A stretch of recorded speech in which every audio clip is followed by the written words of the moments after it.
You don't even drink coffee. Oh, yeah, like a milkshake or... Oh, you get a milkshake. Oh. You don't want to say a milkshake thing. This includes venues as well, so when you go out, get that rig out before you get kicked out. That's something I live by. Because I know we'd go to horse camps and you'd meet everyone, and then everyone you want to keep in touch with. You'd get on MSN, and then... You want to readdress that? What? What kind of camps are you going on? Anyway, week of a lifetime. It was absolutely massive. I was all over the place, driving hours Didn't and you hours just a day. do your weekly update? Well, that was not it. Nozzle. Have I got you there? Hey, mate, you've got me. You've got me. Yeah, dude. And I'm feeling energized. Well, mate, I'm Let's feeling go. good, you know. I've sort of had this weird feeling all morning. You know, that angsty feeling where you feel like something's wrong, but something isn't. I never get it. So that's why I find it really strange. But now I'm talking to you, all my worries just disappear, dude. It's kind of like you've forgotten something, and then once you start listening to the road guide and giving it 5 stars on Spotify, you realise that nothing is forgotten anymore. Exactly. Nothing can stop you, actually, as well. You're about to get another essential life tip so that you can really just seize the day. We're all about seizing the day. We've got a really strong guide for you today, one that's going to come in handy for all our love-struck or hopeless in love roguers. But before that, let's have a quick update, an actual weekly update, amazingly. The first proper week-long weekly update. And Dos, I imagine that you're probably having a hard time making it sound sick now because previously you've farmed like 6 months of prior experiences for your weekly update, but now you've only had like a few days to think of one. What's been happening in your life, dude? Honestly, it's been pretty chill. I hate to admit it. Pathetic. I honestly, I'm looking at my weekly update and it's a tough read. It's 2 lines. 6 2 words lines. total. 6 words total. I don't know, the first thing's so obviously I was bragging about the osteo the other day. And well, now my hip's fucked. It's in so much more pain. Did the osteo do it? So he sort of said this might happen where it sort of overcorrects in the recovery. So because the muscle's been the hip's been so tight for so long, now that we've released it, the muscles don't know what's going on. So they're just sort of reacting with pain. Yeah, right. Yeah, so that sucks. That sounds right, but do you ever wonder with experts and professionals, people that are properly smart, like doctors, engineers, whatever, they stuff up and then they just spin you some yarn that sounds medically possible or physically possible, like that, oh yeah, don't worry, I've done everything right here and I haven't fucked you up, but there's a chance that completely naturally the hips are going to just feel painful and shocking after this. It's all good, it's for this other reason, but actually it's that's just a total spin from them because they've gone oh man, I should not have leaned so hard on this hip. I think I might have damaged it and just have to spin some yarn. If he told me that if I went to sleep with a spoon on my head I'd wake up pain-free, I'd do it. This is what I'm saying, that you got to trust them, but I mean sometimes I'm just not sure. Because you can't always be going in to get fixed up and come out feeling in worse pain than before. I'm sure the pain's going to improve and you're going to feel loose and fresh and whatever. But that's just my theory. All the doctor rogers and engineer rogers, let us know if that's something that you do, just to cover your tracks anonymously, of course. Yeah, of course, anonymously. And then the other 3 words of my weekly update is I think I'm slowly turning Italian. That's not possible though, is it? Well, I was thinking that. I was I wonder what it takes to become an honorary Italian. Because, I don't know, I've been upping my pasta game lately, and I'm starting to think I can make a claim. Okay, so what's the pasta? Are we talking carbonara here? I did actually, yeah. So, obviously I've made carbonara for years, and after doing Italy and, having the food and the carbonara over there, I'm you know what, fuck it, why can't I try and make my carbonara better? So I've been doing everything I can to increase my game, and it's slowly getting there. I'm not saying I'm Italian yet. I just want to know what level I need to get to reach that honorary Italian status. two things on this is that, one, Danny, my fiance, does not rate the way you make carbonara. And she's actually told people Dan's best mate makes carbonara by not splitting the eggs or something. Is that true? I don't want to out you here because you're talking a big game about being Italian, but all our Italian wreckers, I'm pretty sure he doesn't split the whites from the yolks or something. He just dumps it in. So, Dos, is that the case? That is the case, and I just can't waste it, man. I don't want to waste it. It's good protein. Eat the yolks. So I don't know which one you're supposed to keep because I'm not claiming to actually I'm pretty sure it's the whites. Carbonara. Okay, Fuck. so you anyway, whatever. I think it is. I'm not really sure, but anyway, the other thing I was interesting I just watched today. Funny you should mention that. It was Gordon Ramsay who went to Thailand. Oh, Gordo. Big Gordo, and he was like cooking up a meal for the monks in this kitchen with a proper Thai chef. And Gordon was like, mate, I'm going to make you my pad Thai and just tell me what you think. Because this dude is like the keeper of pad Thais, basically. He's like a top Thai chef. And Gordon makes this like really delicious looking, delicious sounding, great ingredients pad Thai. And this chef, like the look of actual genuine disgust. He was friendly and chatty beforehand, but the look of genuine disgust on his face when he's like, you call that pad Thai? Like that is like that's good food or that's fine food, but that is a total like slight on my entire culture, basically. And Dos, to tie this into what I'm talking about, I feel like you're having a Gordon Ramsay moment with your carbonaras, and Italy is actually, they won't have ya. Well, I need to do a course. I need to go back to Italy. I really wanted to do that, actually, do a cooking class. I'm going to start doing that now. That would be so cool to like go to a country and just absolutely learn how to make their dishes because like that is a power. Oh, that is a power move. That's definitely. I think that could be a road guide to cooking. That's a great one. All right, whip it up. The other thing I'll just quickly say on this is that Danny's pesto is a certified Italian nonna's recipe, and it is phenomenal. We had a huge pesto chat at work the other day because I came in with it to have my leftovers, and good stuff. As far as for myself though, always an exciting week, always a busy week. You know how it is with me. You know how I deliver week in, week out. It's actually my first week back at work after 4 weeks off, and I am contractually obligated to not provide any further information about how that adjustment has been, going from being a free man for a whole month back to the not the shackles. Of course, they're not shackles of professional life, but let's just say it's been different and it's been an adjustment.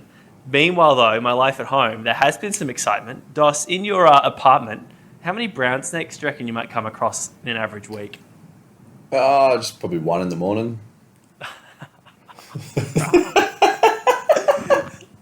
I feel like Jed is just losing his crap right now hearing that, and clearly you are too. But no, I've got a brown snake in my shed, and I scared it away the other day, not intentionally. I was sort of trying to get a good look at it, see how big it was, and it's only medium sized, and it slithered out underneath. And I'm like, sweet, saga over, brown snake's gone. Came back the next day, and it's back in the exact same spot.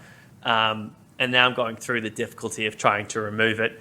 Humanely, of course, because I actually love snakes. And I don't actually fear the brown snake. I want to say this as well, just so this is on the record, and you can, show people this when I'm about to say happens.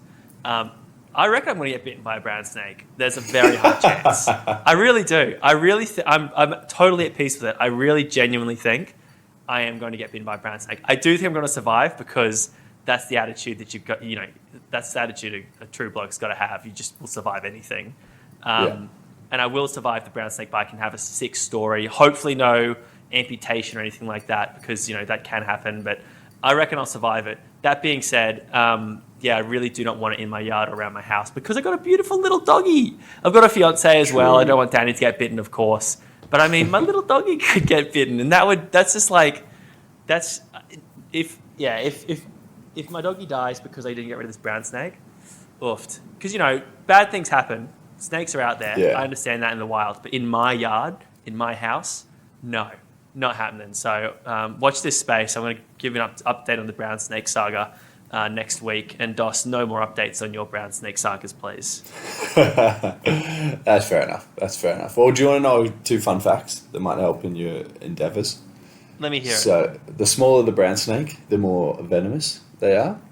Oh, bruh, that's not good. This one is small to medium. Yeah, that's why I thought I'd let you know, because I'm like, you definitely don't want to get bitten by a small one. And secondly, I don't believe they're territorial, so if you do scare it off, it's not like you'll come back, so you should be right. Okay, well, it has come back once, but hopefully this time when we scared it away, we were trying to catch it, and it just absolutely legged it, slithered away. Like, it was really impressive. It used all the obstacles to its advantage and slid off. But I think we actually scared it, properly scared it. So watch this space, but hopefully there's no tragic update in a week. Do you think like it came back the first time because it sensed weakness and it sensed it could control the area? No, I don't think that's what it sensed. I actually think it sensed a friend. I think it sensed my friendly. I was admiring the snake. I was like, snakes are beautiful. You know, they are really beautiful animals. And I think weakness or a friend, I mean, I'll leave that up to you to decide. Yeah. Oh, actually, no, I reckon you're flirting with the snake. Oh, get out. I might have been. We need to do a road guide to flirting.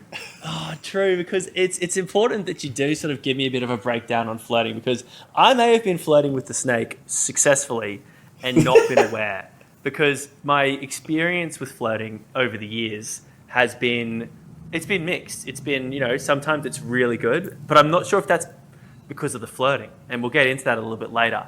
And sometimes it's really bad, and it's the really bad times that stick in my mind. So that's where I feel like I can come from with some good advice, because I can put myself right back into that moment where, you know, I can feel the sweat sort of forming on my brow when I'm like, oh no, I'm bombing here, and this isn't good. But yeah, definitely do. I'm looking to get flirting tips from the master, because, you know, Dos, you are a bit of a ladies' man, a bit of a Casanova, and me, you know, as much as depends on what your measure of success is. You know, I've sort of sealed the deal, secured the bag a bit, but you're still out there in the world, you know, trying things out and testing new strategies. So I feel like I could potentially stand to learn something here. Yeah, I reckon. It's an interesting situation because, like, how do you deem success, you know? Like, you're the one that's, you know, getting married, and I'm the one that's still out there. So, like, maybe you don't follow my advice and follow yours. So, you know, though, I actually took a... Look, I was definitely flirting with Danny to secure the deal. But because I was, as mentioned in a previous episode of dating a coworker, because I was so concerned about there being a workplace incident happening where I misread, you know, whatever signs she was giving me, I took a no flirt approach, like strictly, and you know, I was like shooting things down or like being kind of, you know, obfuscating kind of things, but realistically, I was most successful when I didn't flirt at all, and I don't know if that's a tip. But it's one thing to keep in mind. Sometimes if it's meant to be, it's just meant to be. And no amount of, like, you know, being weak, having weak chat or having weak game, sometimes you can't help yourself. You were sliding into the DMs, like finishing your sentence with, like, regards, Daniel Prosser. There was no DM sliding happening. It was strictly like we'd hang out. We'd, you know, and then if I was sort of, we were traveling around to the outback, sort of going to different pubs each night, sort of thing for the road trip, and you know, just when things would start getting fun, I'd be like, "Yep, bedtime. Catch you later," because you know that's when it's the most dangerous. And but anyway, as mentioned in the previous episode, of course. But yeah, that's sort of my experience with flirting.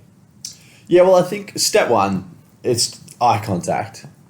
Eye contact is the key to any flirting. Like, realistically, you can sort of say anything, but if you're making eye contact, it could feel flirty. Whoa, you think sometimes that you both just, the sound disappears, you both lose sense of, like, hearing and sense of talking, and you're just basically looking at each other, uttering pure gibberish. Exactly. Like, Wow. if you're making eye contact, it creates this tunnel where no one else is involved, and it's like there's sort of a couple of seconds, and if you hold it those extra 2 seconds, it just instantly just becomes a smouldering intensity, and that's the moment. That's the moment where you can say it. Smouldering intensity. Holy, listen to you, dude. God damn. I was pretty happy with that. Eye contact is a really funny one though, because I'm a big eye contactor. You know, when I'm confident, when I'm in the right place, but eye contact can also be like really intimidating, and it can be, you know, you're really sort of staring someone down. You know, if they're not reciprocating. I think of Darcy's eye contact, and that can be really scary at times. You know, really, really intense. With like not a smouldering intensity, more like a I'm in danger intensity. Yeah, well, I actually got told off because I thought I was making eye contact, but like, so which, like, I don't know which eye you're meant to look into, because you can't look into both if you're looking at them, if you're at a close proximity. 100%. And then, this girl was saying that do people notice when you're jumping between each eye, or do you focus on one eye? Yeah, do they? I don't know. Eye? I will admit, I want to know. But I was getting in trouble. I was getting in trouble because she was saying that I was looking at her nose instead of her eyes. Because I don't know if I was trying to look between her eyes. You might have been going cross-eyed trying to look at both or something. Yeah, she's like, why are you looking at my nose? You're like, she's worth me trying to look at both eyes, and just realised that, you know, you went cross-eyed on the nose. Yeah. So that might happen. Did she was she self-conscious? Was she like, hey, can you stop looking at my nose, please? A little bit, yeah. I was like, oh shit, no. What have I done? What have I done? Yeah, but thankfully, I followed some of the later steps, and it still managed to work the flirting magic. All right. Look, I'm not sure what steps you're talking about, but my step 2 is to be good looking. Where I've got a feeling this is the step you were thinking of. Now, being good looking, it's something that, you know, you can really try and strive towards and to work on. It's a bit of a hack in all things in life. You sort of do get the benefit of the doubt sometimes. People don't think you're a bad guy, sort of thing. Same with flirting. I feel like there's like an opening window where like maybe your first few lines are just like utterly weak, and maybe you're shaking in your boots, sort of thing. But you get given that attempt just to try and get into a conversation. That's really important. It's not really a tip on flirting, and it's probably not something that you can necessarily improve. But it is something that you know, that really helps out is to not necessarily even know how to flirt, but a certain level of just people being attracted to you. It can help. It can help with flirting big time. Yeah, I wonder if like the Rogers are sort of starting to understand that part of our like business plan for the podcast was that with every 3 episodes, one of the steps has to do with fluffing up our own egos. And this week we've got be good looking. Yeah, it's an important step. It's important. Hey, we can't deny it as well. You know, good looking roosters. Gotta be real about it. I mean, I'm sure if we ignored this step, people would say, look, it's easy to say all these steps, but you gotta look at the facts here, and you know, we're God's gifts. Let's face it. Yeah, and you got to play to your strengths, and it just happens to be that our strength is level 100. So Exactly. Yeah, well, if you don't quite have good-looking attributes, or you're just not quite fully confident in how your flirting's going, well, step 3, physical touch. It's key to sort of understanding how your flirting's going. Yeah, so, right. Like, if they recoil, it's like, okay, hang on a second. 100%, to be fair. If they flinch, then you're in trouble. Don't do this in the workplace, that's for sure. But it's just a soft sort of physical touch, you know, like, you know, laugh at one of their jokes and then just like touch their head, or like, ha ha ha. Or if you're walking past them, you big cutie. If you're walking past it to like go get another drink or something, just like the soft drop the shoulder hand on the back, drop the shoulder, run through them, let them know that you're a big dog. Yeah. Also, lets them know that, you know, you're not really seeing them, so they need to sort of up their game a bit. Yeah, it's a double whammy, that one. Yeah, exactly. And if you're in like a really busy room, like the physical touch is just like bump them out of the way and just like, oh, sorry, I didn't see you there. And just sort of highlight that you're tall. Which takes us back to step 2. Yeah, we're back to step 2, baby. Look, that's really good. I think physical touch is a really big one. I think the sooner that you can get there, not that you should rush it, because you can definitely whiff it and suddenly become a bit too handsy, but obviously reading the room. Actually, step 4, read the room. I think it's important, especially if you're going to be making physical touch and going on like that. You need to read the room, because I feel like there hasn't been a time, and I could be wrong on this, where someone has not been interested in me and I have not been able to tell, where someone has been like genuinely like, nah, man, like keep moving sort of thing. And I haven't been like, yep, all right, go, keep moving on, carrying on.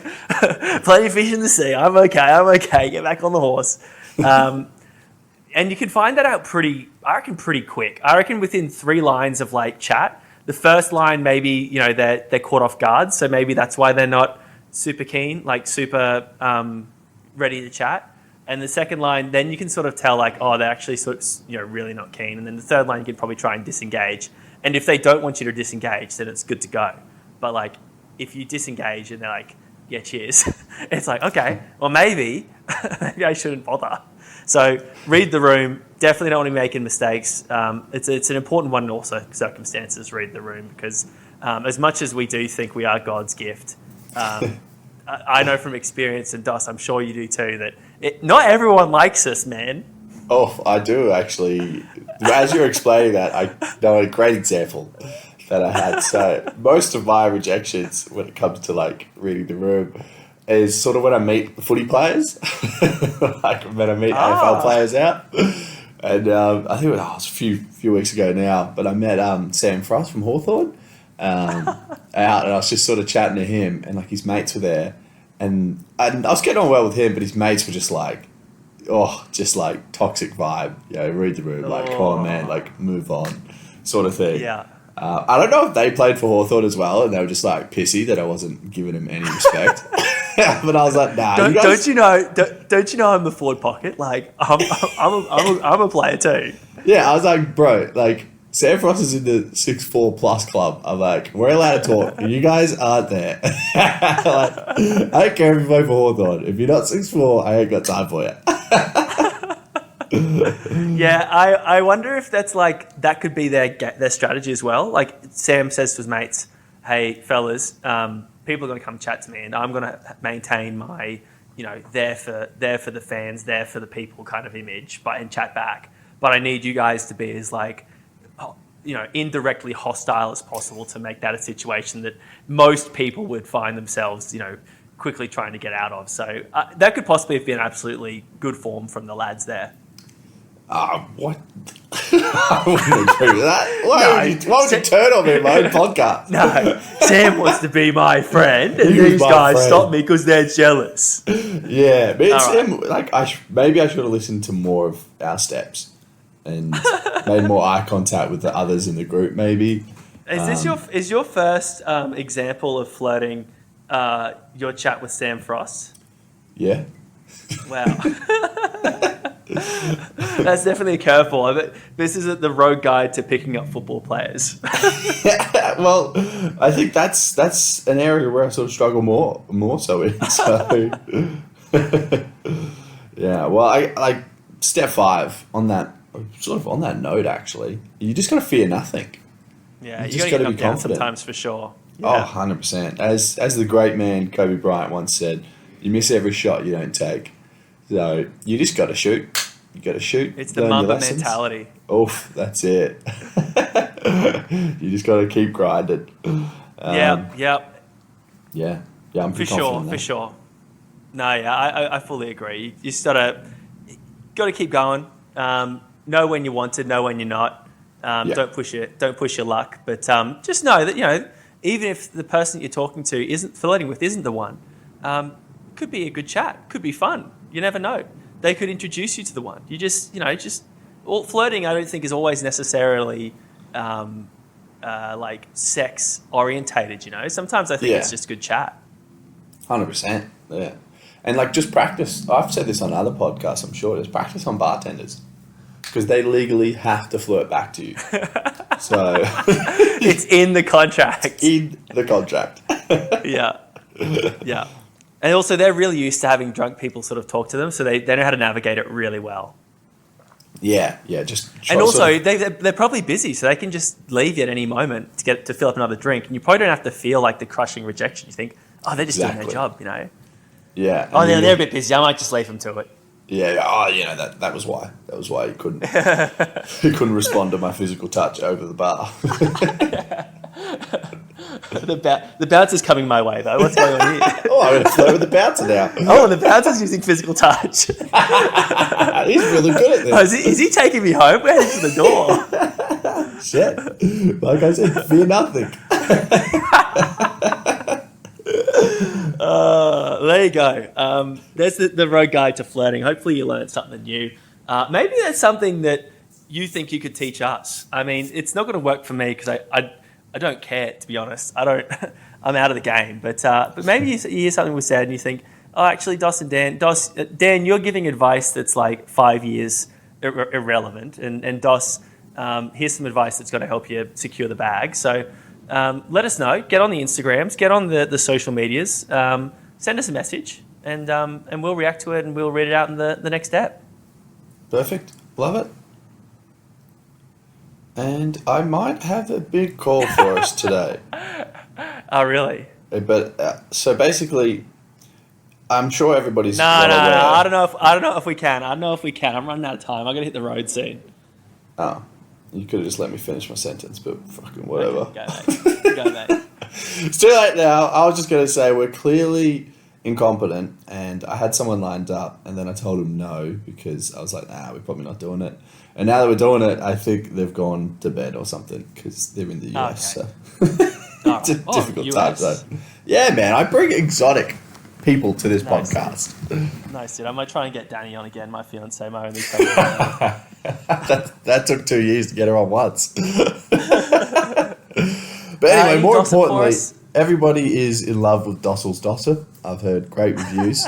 And we have a bit more, which is exciting. Oh, okay. Well, Dossel, what's your situation is your mate gotten themselves into this time? So this time, my friend, they told me a story. So this isn't super recent, but it's very juicy. And I'm interested because obviously dating apps are fraught with danger. And this is a catfish scenario. So basically, they skipped all the normal steps that we say that you should do on first dates and all the rest of it, and online dating. So they've gone with the first date at their place, which is fraught with danger. So this person's rocked up, and then the girl is well and truly catfished him, and probably used photos from a long time ago when she was a little bit healthier, and. Basically, he's like, all right, I have to get out of this situation now. And so I can't remember how long he was in there. I think he was in the house 20 minutes. Okay. So, you know, it's a bit of time where you can get a bit of an understanding of him. That first reaction, you know, the first impression. Obviously wasn't a good first impression. And then he's explained that he's like, oh, sorry, I left my wallet in my car. And he's gone back to his car and then got in his car and drove off. What? Yeah. From his own house? No, he went to her house. Oh, thank gosh. Which, that is traumatic. Like, for everyone involved. Like, everyone's in the wrong in this scenario. Like, I don't necessarily have sympathy for either party because I feel like we've said in our online dating episode, you have to show what you freaking look like because that's the world we live in. Like, because you're running your risk for yourself. Like, you've set yourself up for this potential to happen.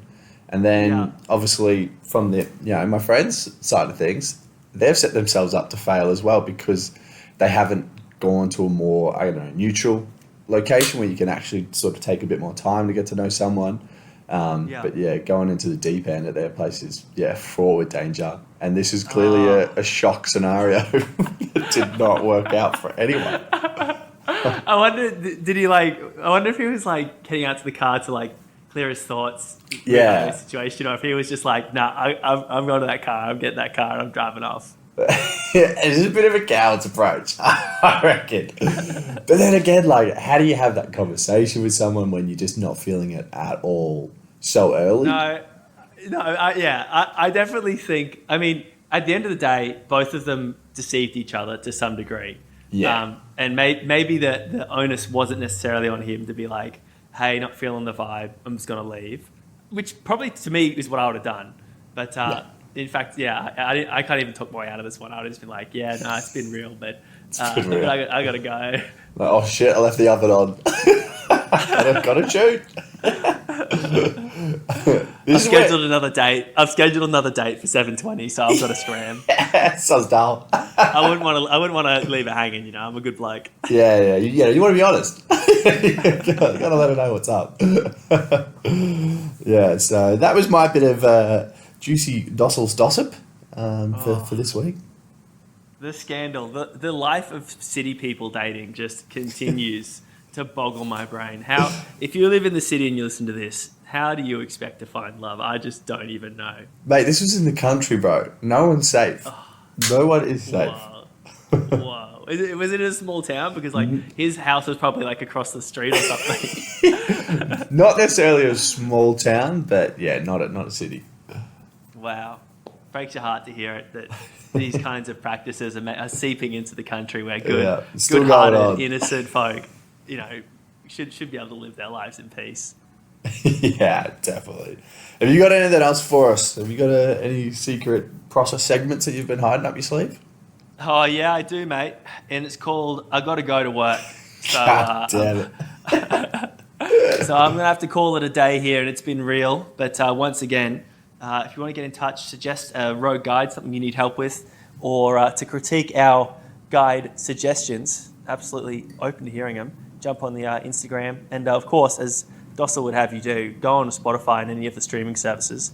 5-star review, of course, and some kind words. And tell us in your review which one of us... No, don't say that. Don't say that. I'm not ready Ignore for that that and just leave a emotional review. damage. No, I'm not ready for it either. If you could kill one of the hosts, who would it be? Kill one, married one. Yeah. Anyway, it's been real. It's been real. It's been rogue. Okay. That's all I got. I don't know how to close that. All right, let's work on that. That has potential for sure. All right. Catch you later.